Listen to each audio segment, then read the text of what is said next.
產品呢，係啲爸爸啦，自己去到田裏邊種啦，一齊去收割啦。咁之後我哋就會攞翻去風乾嘅。咁風乾完之後呢，我哋就會攞啲九層塔啦，就同啲海鹽撈埋一齊，就會整到嘅。所以呢個係好天然㗎，可以大家一齊嚟支持下。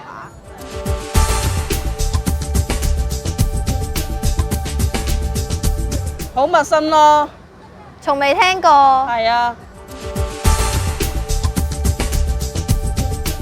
好淡咯。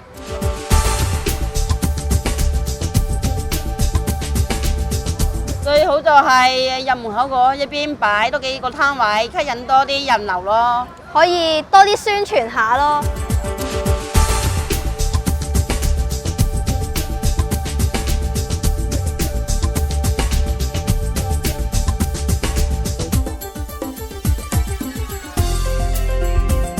請支持18號攤檔，東涌巴打迎雞年。